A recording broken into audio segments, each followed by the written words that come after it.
I have two pretty serious Roman empires.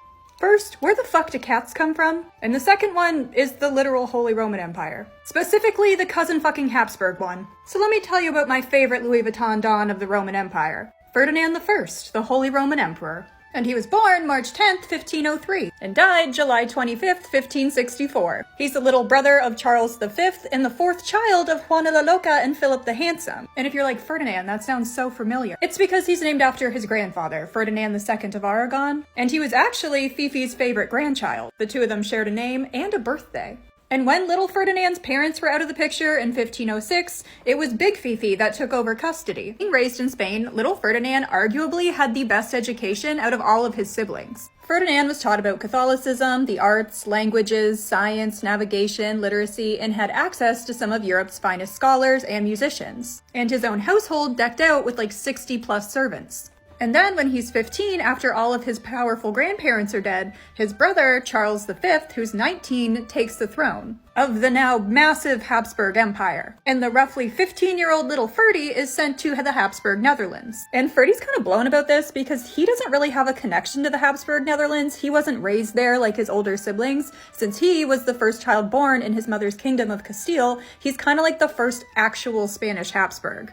Ironic if you know where he ends up in the end. But he's honestly doing a pretty good job as his brother's right-hand man. And when his Holy Roman Emperor paternal grandfather Maximilian dies and his brother Charles takes over, Ferdy supports his brother while also thriving in his own right in the Low Countries, even learning German to better chit-chat with the people. And Ferdy is a bit of a backbone in this situation because he is filling in for Emperor for his brother Charles V while Charles is off solving who God knows what problems in this massive empire. And at one point even takes over as king of Hungary and Bohemia, which his sister had previously been ruling as well. And speaking of Hungary, bitch, you know I'm hyper-fixated on the Ottomans, so we need to talk about it for a minute. So Hungary had a standing system where their monarchs were elected by their parliament. We talked a little bit about a similar system in the Ivan the Terrible video, if you remember. Ferdinand had been married into the Hungarian royal family when he married King Vlad's daughter, Anne. And while he was married to Vlad's daughter, his sister, Mary, was married to Vlad's son. So at one point, his brother-in-law and his sister were ruling Hungary and Bohemia,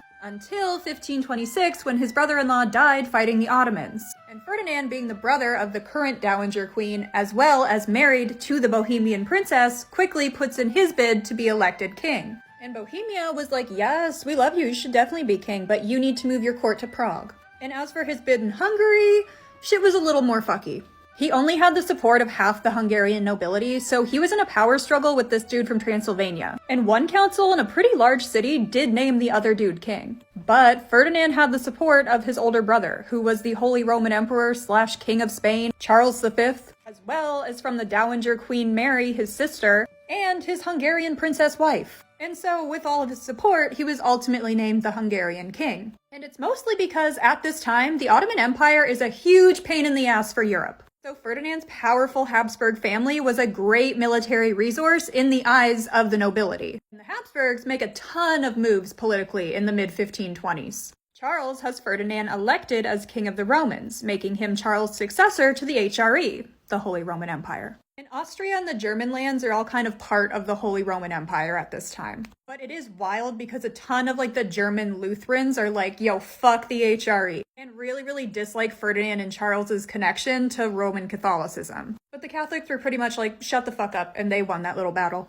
Also, Ferdinand is taxing the kingdoms, this little Ottoman tax, as well as starting to collect money from really powerful, rich families. Which, if you watched my Blood Countess series, you know the Habsburgs loved doing that. But anyway, he has to tax everyone to pay for defending Hungary because their ass is still getting blasted by the Ottomans. And despite it sucking, everyone's pretty much down with paying it because they know if Hungary falls and the Habsburg alliances weaken, they're fucked. All their eggs are in the House of Habsburg basket. Oh, and remember how I told you there was that other guy who was named king by that council in that city? Yeah, he becomes a big old problem. When he loses his spot, he was like, honey, and he flips sides and he joins the Ottomans to try to get his throne back. And now that the Ottomans have support of some of the Hungarian nobles, baby, they are attacking the shit out of Ferdinand's little Hungary and they are starting a war.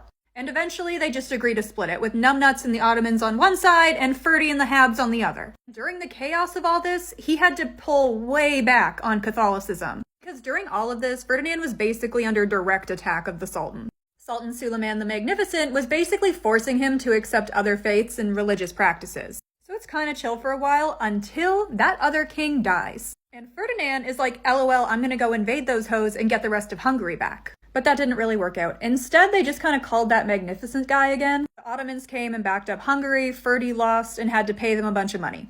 And if you're wondering where his wife is during all of this, she's probably in bed giving birth. Because she had 15 children, 13 of them making it to adulthood. Meaning this man had 13 shots at making powerful marriage alliances. Unlike his brother Charles, who only had 3 legitimate kids with their first cousin, Isabella of Portugal. I wonder what could have been the fertility problem there. These cousin fuckers are so gross. Ferdy's wife was a distant relative, but nowhere near that first cousin shit Charles was on.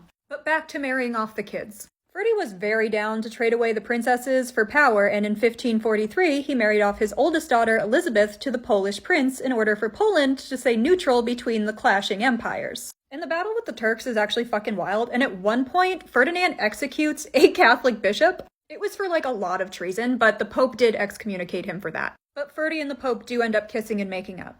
So basically, in summary, the Ottoman battles are pretty violent, and the Habsburgs end up losing a big chunk of Hungary, which is a piss-off because Hungary is a huge chunk of revenue stream. But in the 1550s, we kind of shift focus for a minute and start trying to tackle religious peace with the Lutherans and Catholics. Charles V had basically had enough and wanted to lock down an ironclad set of rules for the Austrians. And they stated more or less that the religion of the king is the religion of the kingdom, but anyone not of that faith is free to leave. But because Charles is busy, he sent Ferdy to go oversee the ruling of this, and Ferdy got campaigned to by a bunch of German princes at the last minute, and then he added a clause that basically allowed certain nobilities and knights to be exempt from the law. And that ultimately would cause a ton of problems later because it was written like shit and had a ton of loopholes. But that would be a problem for Philip II later on.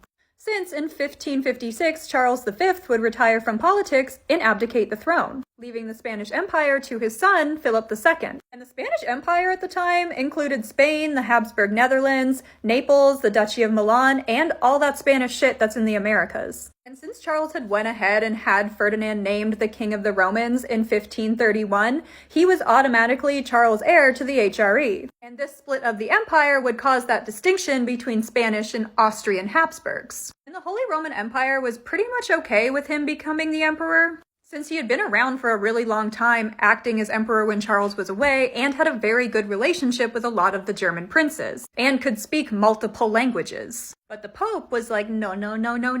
You need to go make peace with the French first. And the Pope would not recognize him as the emperor until like 1558. And when he's the emperor, I mean, there's not a ton to talk about. He moves the capital to Vienna, and he got his son, Maximilian, elected as his successor in the HRE. He really had his pros and cons. Like, as a military commander, he was pretty mid, but as a policymaker, he was pretty decent. Definitely locked down the possessions of the new Austrian Habsburgs. And then, in 1564, he dies at age 61, and his son Maximilian is his successor to his throne. And that's the story of Holy Roman Emperor Ferdinand I, the younger brother to Charles V.